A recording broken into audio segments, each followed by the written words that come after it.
Welcome to Mac Helpers. In this numbers video, I'm going to show you how to add shapes and stylize them. So, like before, we'll go ahead and delete this picture out of there. Okay, we can keep that one there. And so, what you want to do first is hit the plus sign up here on the top right. And I've already got the shape toolbox selected, so just like normal.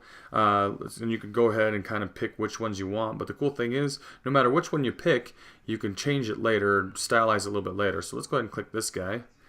And the next thing you could do is when you click on him, you can adjust where and how big the guy is. So like that. And this green one, that actually changes the radius from 0 point to 90 point. So I think that looks pretty good. And we'll go ahead and adjust the size like that a little bit. And let's go ahead and slide him over here. And we'll keep him right there for right now. So now the next thing to really stylize this guy is to click the Paintbrush tool. So you got your three options: Style, Text, and Arrange. Let's go under Style. And this kind of gives you 6 different choices, from having a little texture to a gradient to a solid color to a clear, or just an edge. And go ahead and click Style Options. So just like before, they got the fill. You can pick which ones you want, from a textured looking type thing to a gradient to just a solid individual color. And let's go ahead and click, let's use this orange gradient. And now let's go ahead and click border. Add a border there. So you got your color again. You can change it from a light gray to a black to a red. Let's do a dark blue. And let's go back and make this a little bit thicker. And let's use like this little squiggly line. That looks pretty cool. Let's try that one. I think that looks pretty cool.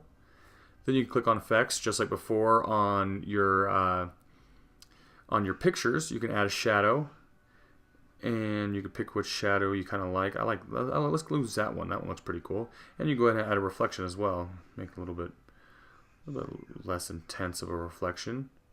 I think that looks pretty cool.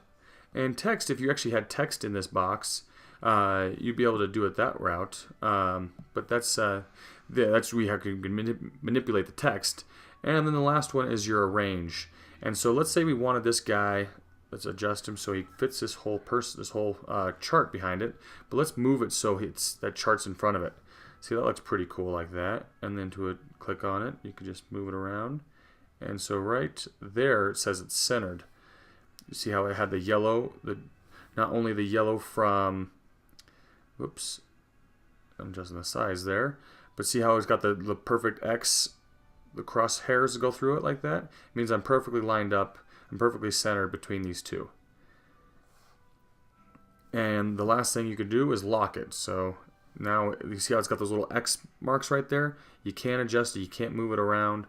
But you can still select it, so then you can go back and unlock it again. And so that's basically it for manipulating shapes. You can go back through and adjust them however you want. A lot of different cool things you can do, from borders and shadows and reflections and all that cool stuff. So if you have any questions, feel free to email us at info@yourmachelpers.com, or go to our website, yourmachelpers.com, and click the Help tab. Thanks.